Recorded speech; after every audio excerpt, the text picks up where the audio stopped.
Since time immemorial, every culture and civilization has dealt with death, mourning and memory in different and unique ways. After all, life and death are the indivisible binary force that rules our existence, which is why they have captured mankind's imagination as we perpetually try to understand the limits of our own existence and place in the universe. Immersing ourselves in Mexico's historical relationship with death opens up fascinating horizons of understanding of how the intricate cultural and spiritual constructs around it are expressed through tangible and intangible manifestations. In essence, Mexico's Day of the Dead is the sum of collective grieving rituals through which communities summon the spirits of those who have died and welcome them with symbolic gifts to feed their souls and continue having a mystical relationship with them. You are listening to episode 48 of Pasta Chipotle. I'm your host, Rocio Carvajal, food history writer, cook and author, and on this podcast I explore the gastronomic traditions of Mexico and bring together the voices of cooks, authors and entrepreneurs who build cross-cultural bridges around the world, championing Mexican food. To find more information about the podcast, please go to pastachipotle.com. You can subscribe, rate, and leave a review for the show using your favorite podcast app.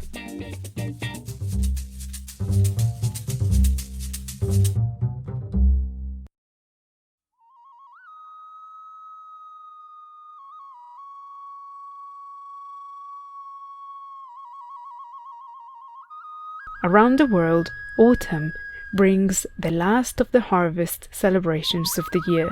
Vast fields gleam under the timid and pale light of the increasingly shorter and windy days. In the central high plains of Mexico, farmers harvest many of our beloved crops, including corn, beans, enormous green and orange calabazas or pumpkins, and of course, flowers. Millions of flowers that will lusciously decorate altars. Because autumn in Mexico announces one of the biggest and highly anticipated celebrations of the year, Dia de Muertos. Perhaps more than any other Mexican tradition, Dia de Muertos has many levels of complexity as it brings together, in a very harmonious way, ancient pre-Columbian traditions with Catholic rites that gave way to richer spiritual and religious expressions. This fascinating and culturally significant tradition was inscribed in UNESCO's list of intangible cultural heritage of humanity back in 2008. This episode is an invitation to discover, understand, and enjoy a tradition that helps us find deeper and meaningful ways to reconnect with our ancestors. One story at a time, Pasta Chipotle podcast will change forever the way you think about Mexican food, cooking, and eating. I hope you enjoy this episode.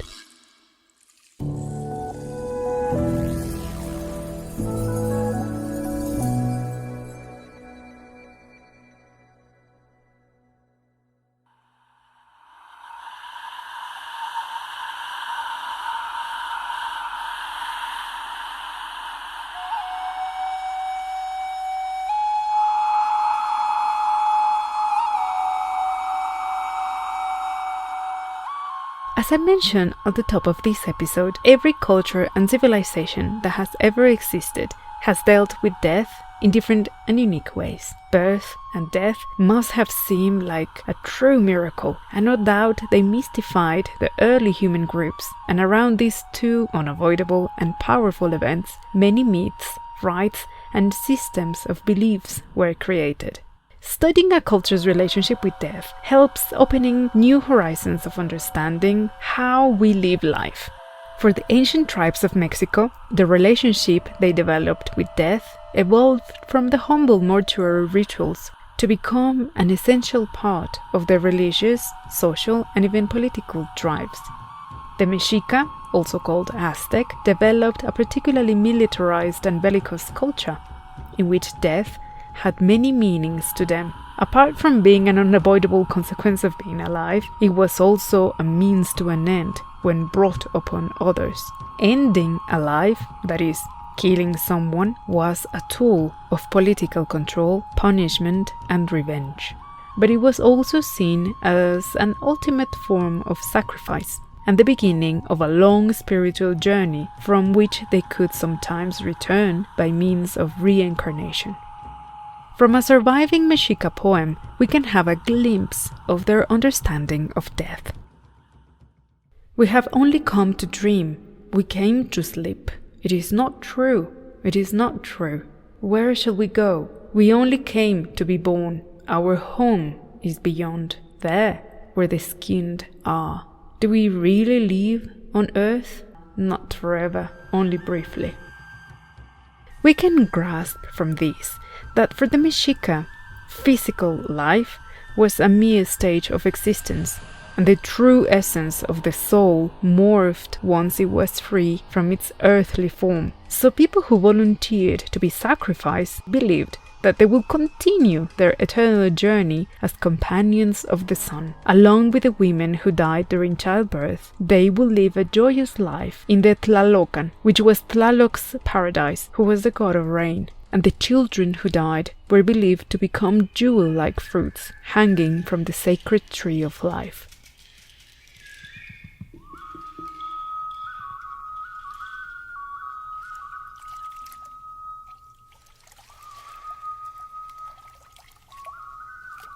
Mexico has plenty of archaeological evidence that helps us better understand the specific death rites from the ancient cultures. Some of the oldest findings date from 6000 before Christ from the valley of Tehuacan in Puebla. And perhaps it's no coincidence because it was precisely there where the agricultural revolution of the Neolithic took place, where corn was first domesticated.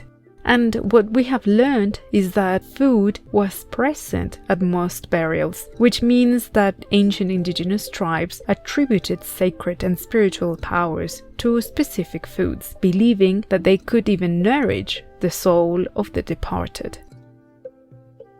I wonder what they will make of our modern relationship to food, and if there are similar conceptions in our contemporary societies. I mean, have you ever wondered how much do we value and honor the food that keeps us alive? Think, what kind of food would it be placed in a modern-day altar?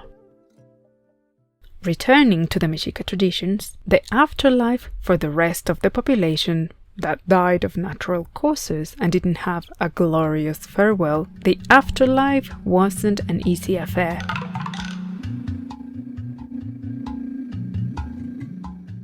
Those souls were believed to have to carry a 4-year-long path, sorting many dangers in the feared and sinister Mictlan, which was the underworld, ruled by the treacherous god Mictlantecutli, who was believed to have a taste for human flesh. This god was worshipped at many temples, but especially by the Eagle warriors at the great city of Tenochtitlan in today's Mexico City. The Eagle warriors were an elite group of knights known for their fearless and ruthless training and performance in battle. In this long journey, people could get lost and be trapped for eternity in the Mictlan, which is why they were often buried along with the Xoloscuintli, the only dog race native to Mexico. These black, hairless dogs were valued for their loyalty and alleged powers to guide souls through the Mictlan. The celebrations dedicated to the dead lasted for 2 whole months, culminating in sacrifices that always involved the voluntary participation of people. You see, human sacrifice in ancient Mexico has always been a source of terrible tales and gruesome fascination. But for them, it was just one of the highest honors they could aspire to, as it was their belief that offering their life and body to the gods will ensure a prosperous and peaceful life for their communities.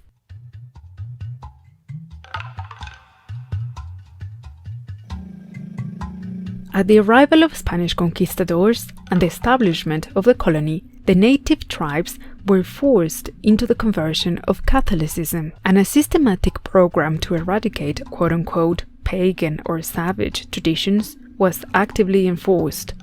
Many of the old rites and religious celebrations were not completely erased, but instead they formed a syncretism together with the Christian faith, and it was during the colonial period that the Dia de Muertos we know and recognize today took shape.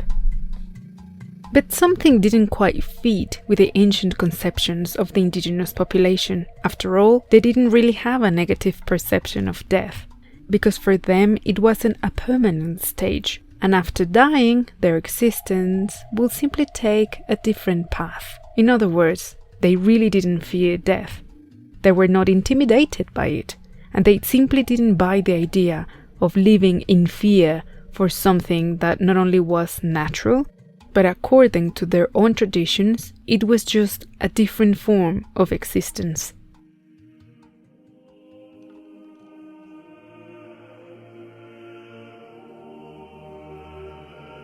The 2-month celebrations of the dead gave way to only 6 days, making them coincide with the Catholic calendar celebrating All Saints' Day, also called All Hallows' Day, on November the 1st, and All Souls' Day, or the Faithful Departed, on November the 2nd. The cultural assimilation of Spaniards and the rapid growth of a mixed race or mestizo population came hand in hand with a fascinating boom of artistic expressions. Music, dances, carnivals, gastronomy, theater, illustration, and literature became a cultural catalyst, channeling a highly complex and rich mix of worldviews, in which death was often stripped of any gloomy connotation and was instead mocked, ridiculed, and at the same time, popular folk art constantly flirted with the idea of taunting and daring death that was given the physical aspect of a playful skeleton.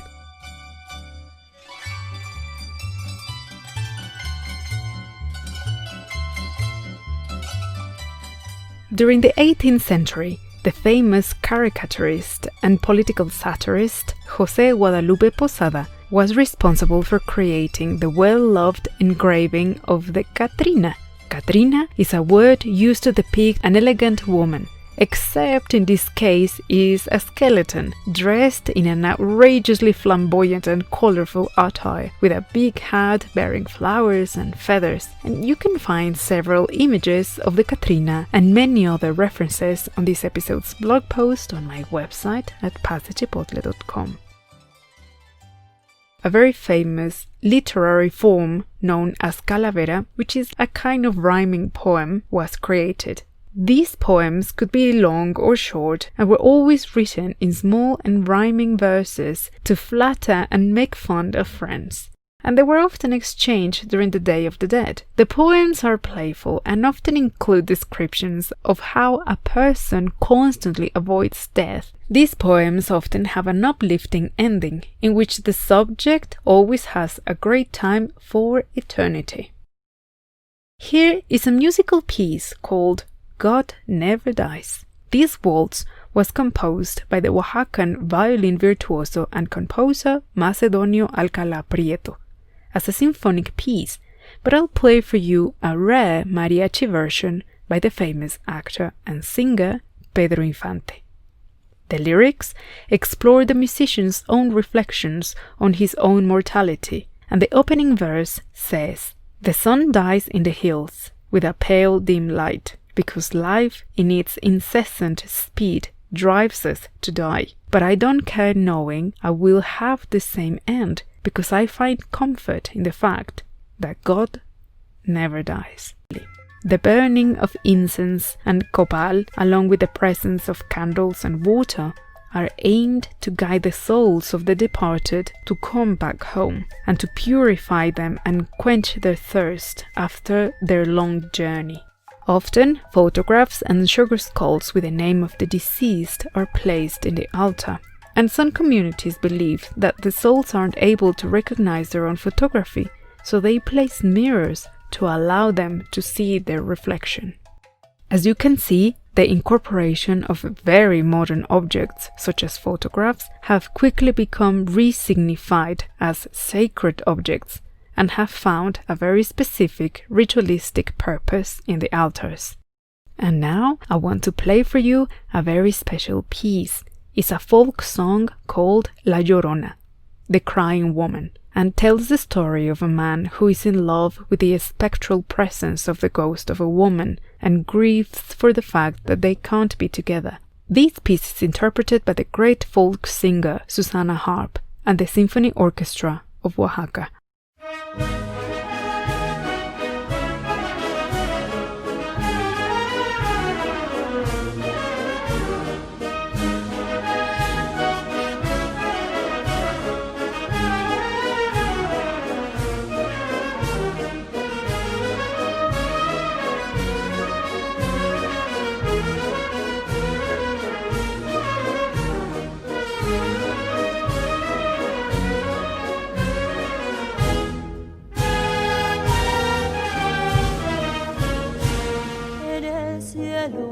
Nace el sol, ay llorona, en el mar nace la luna. En el cielo nace el sol, ay llorona, en el mar nace la luna. Y en el corazón me nace, ay llorona, quererte como a ninguna. Y en el corazón me nace, ay llorona, quererte como a ninguna. Ay, de mi llorona, llorona de azul silvestre. Ay, de mi llorona, llorona de azul silvestre. Pon tu rebozo en el aire, llorona, para decir que me quieres. Pon tu rebozo en el aire, ay llorona, para decir que me quieres.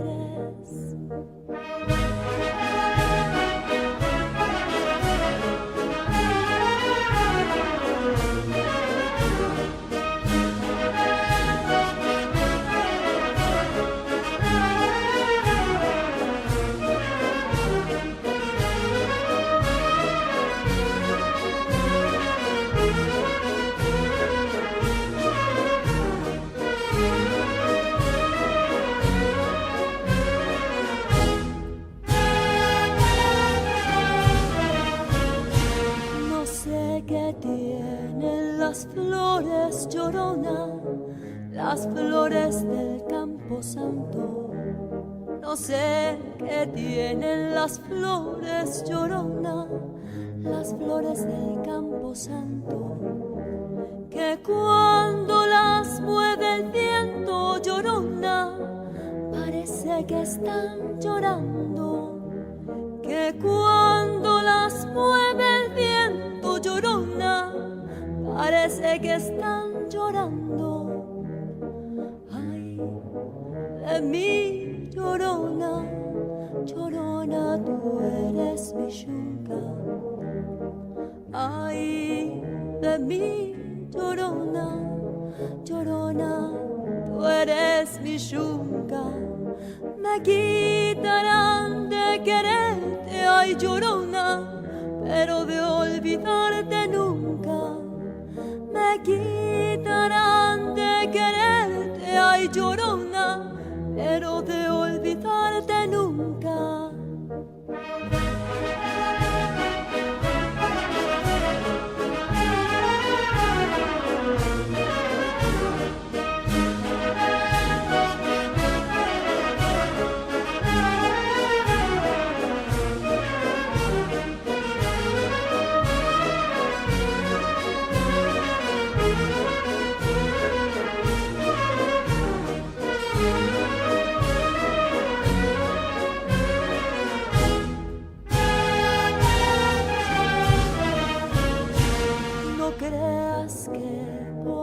Canto llorona, tengo el corazón alegre.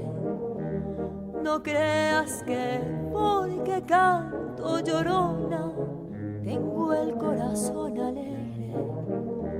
También de dolor se canta y llorona, cuando llorar no se puede. También de dolor llorona, cuando llorar no se puede. Ay, de mí llorona, llorona del sentimiento. Ay, de mí llorona, llorona del sentimiento. El que no sabe de amor es llorona, no sabe lo que yo siento. El que no sabe de amor es llorona, no sabe lo que yo siento.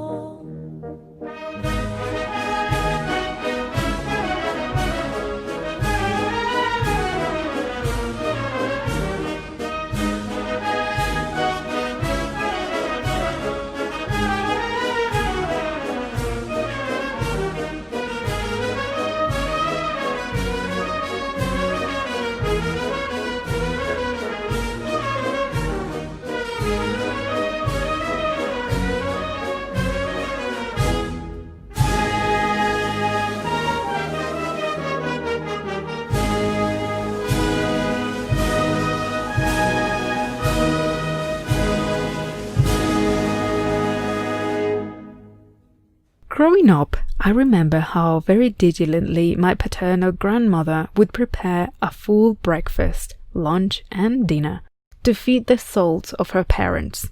We would place the traditional bread from central Mexico called hojaldras, which is a type of brioche-like pastry shaped in the form of a pile of bones and topped with either sugar or sesame seeds. Other special pastries were placed too, exclusively for the enjoyment of these spirits. Along with that, special treats such as their favorite drinks, treats, and even cigarettes were placed at the altar, along with special significant objects that belonged to the visiting souls. Another important element that comes straight from the ancient traditions is the presence of flowers, like Ghisophilia muralis, or cloud, as it is called in Mexico, a tiny white flower that you might know by the name of baby's breath.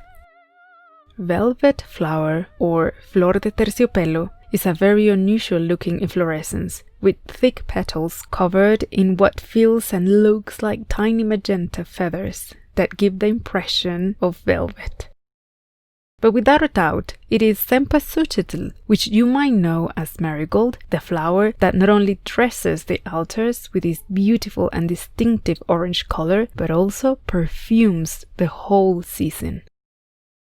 On an interesting cultural note, this flower is neither African nor Indian, but native to central Mexico, that was eventually exported during the Columbian exchange. So while in India this flower is associated to weddings, in Mexico anyone knows just by looking or smelling it that the Day of the Dead season is coming, and soon immense fields, markets and busy street corners will be full with cempasúchitl, announcing the long-awaited celebration. Some communities make marigold bunting to decorate the altars, while others simply make floral arrangements, but in most towns in central Mexico, we use the petals of cempasúchitl to make carpets that start outside the front door of our homes that lead all the way to the altar. In many regions, themed cutout paper, or papel picado, is also present as part of the decorations, and the designs can be incredibly complex and yet very delicate, an almost ephemeral form of art, as the tissue paper that is used to make them never survives beyond a few days after being hanged. It is believed that at 2 p.m. on November the 1st, the spirits arrived in their former homes, where their families are waiting for them. They are welcomed with a distinctive aroma of burning incense and prayers, and they are invited to eat from the altar. All over Mexico, people travel to visit and experience these traditions. Families very generously welcome strangers at their home, offering them food, sometimes hot chocolate or bread, or just a comfortable chair to sit and be with them while they mourn for their ancestors. It is hard not to feel the strong devotion and care put into the making of these traditions. And even if you have never met these families before, it is indeed a very special and intimate way to connect and share this commonality of our own mortality that moves Mexicans to welcome the invisible presence of the souls of their family members.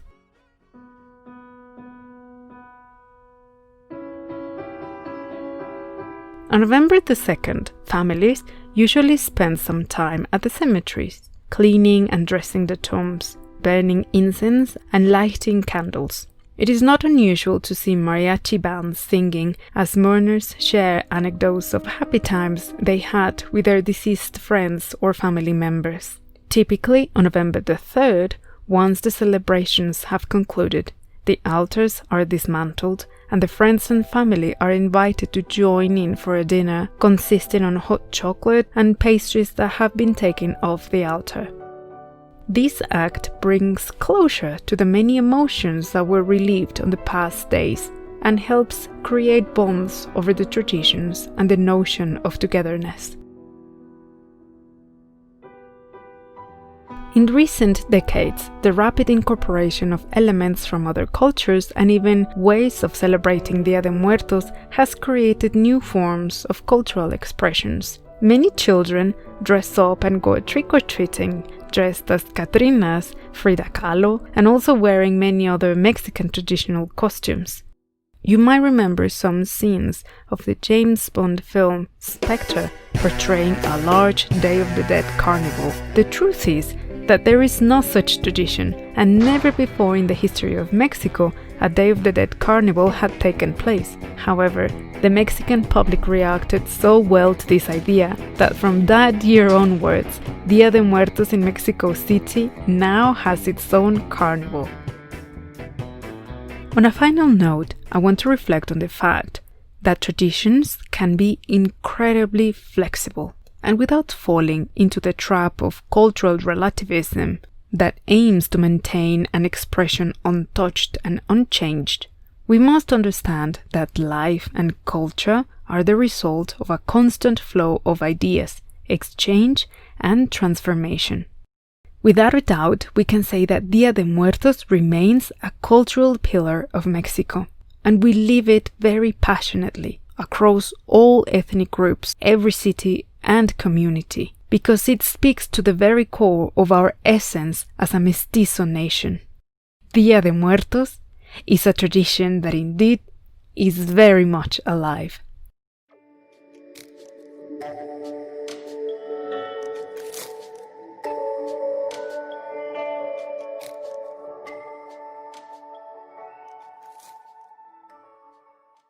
Thank you for listening. This episode was written and produced by me, Rocio Carvajal. The production of Paz de Chipotle is something I greatly enjoy, and I know you do too, because I read all the comments, emails, and messages you send me. This is a podcast that is free for anyone to listen everywhere in the world. There are many ways in which you can support this show by leaving a review, recommending the podcast to a friend, or purchasing my ebooks and be part of this delicious story. Find all the links that I mentioned today on this episode's notes. Well, that's it for me, my friends. Feliz Dia de Muertos to everyone. Until the next time.